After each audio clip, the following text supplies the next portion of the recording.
So this patient, he was referred to our eye clinic from a dermatology clinic, skin clinic, as he has been diagnosed as rosacea.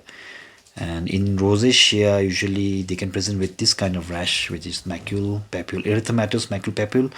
They can have inflamed blood vessels. It can come with telangiectasia, and it can be associated with itching, burning sensation of skin.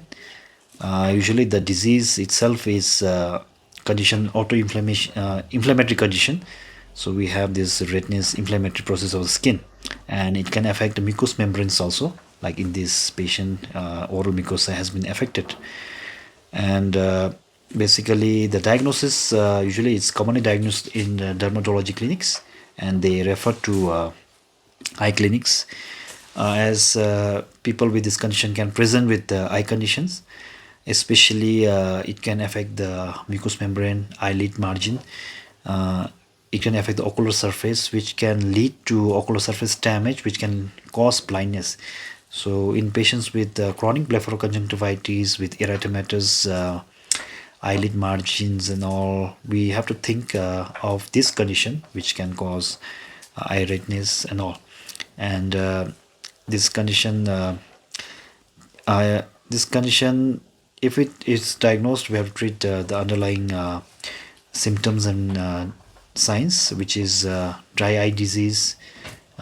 Basically, if it affects the meibomian glands and all, we can get evaporative dry eye. So we have to prevent ocular surface damage by treating it. And if this kind of patient comes and if you have slight doubt, you can always refer to a dermatology clinic for confirmation if there is rashes in other parts of the face, in the body. And they will it's a subtle diagnosis, because we can misdiagnose it as a pimple, or we can just shrug it off as any other skin rashes. But it's always better to think of when when the patient presents with recurrent blepharoconjunctivitis and there are some rashes in the face. We have to think this kind of disease, and we have to refer to dermatology. For eye, we can always treat the dry eye disease and rule out any damages to the ocular surface.